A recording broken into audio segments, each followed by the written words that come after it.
Hi guys, let's move on. When automating different common administrative tasks using shell scripts, you will often need to compare the output of a command, which is a string, to another string value to see whether they are equal or not, and based on the result, to act accordingly. Let's see how to compare strings in Bash. Two strings are equal when they have the same length and contain the same sequence of characters in the same order. The comparison operator for strings is the single equal sign if you use the if statement with single square brackets, or the double equal sign if you use the if statement with double square brackets. Let's go straight to an example. I'm reading the strings from the keyboard. So read -p, string 1, and the name of the variable is str1, and read -p string 2, and the name of the variable will be str2. First, I'll use the if statement with single brackets. So if single square brackets, and between brackets, in double quotes, $str1 equals $str2. Then else and phi. Don't forget to quote the string variables in the if statement to avoid word splitting or other globbing issues. And the white space must be used between the operator and the operands. The equal sign is the operator, and the $str1 and $str2 the operands. If they are equal, I'm displaying the message, the strings are equal. And if they are not, I'm displaying the strings are not equal.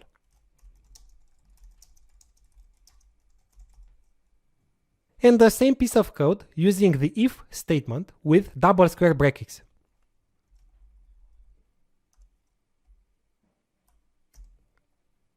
I'm using double square brackets and equals equals.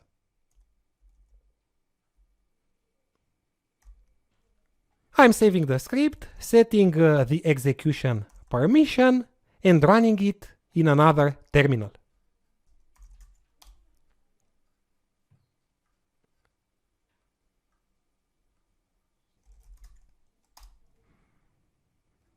Linux and Linux. And the strings are equal. I've got the correct message. Now I'm writing Linux and Mac. The strings are not equal.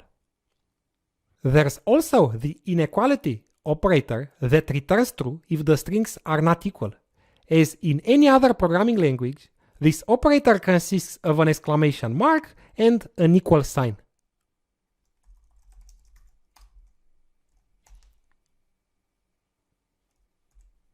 So if double square brackets, $str1 not equal to $str2. Semicolon, then. By the way, instead of writing the then keyword on a new line, you could write a semicolon followed by then. It's the same, and you'll see many examples that uses this style of coding. Echo. The strings are not equal. And phi. I'm saving it and running it again. Ubuntu and MX. Okay, there's an error because I forgot a white space before the closing square brackets. This white space is mandatory. Ubuntu and Kali. And I've got the correct messages. Let's move on and see how to check if a string contains a substring. There are multiple ways to do that, but one approach is to surround the substring with asterisk symbols, which means to match all characters. I'm creating a new script for this example. I'm declaring a string variable called str1. Let's say nowadays Linux powers the servers of the internet. And I want to check if the substring Linux is contained within the str1. So if double square brackets $str1 in double quotes equals asterisk the substring Linux and the second asterisk at the end. Then mv echo the substring Linux is there. And I'll also add an else clause. Echo the substring Linux is not there. I'm saving the file, setting the execution permission, and running it. So the substring Linux is there. But if I'm adding a second X at the end, it will say that the substring is not included, is not there.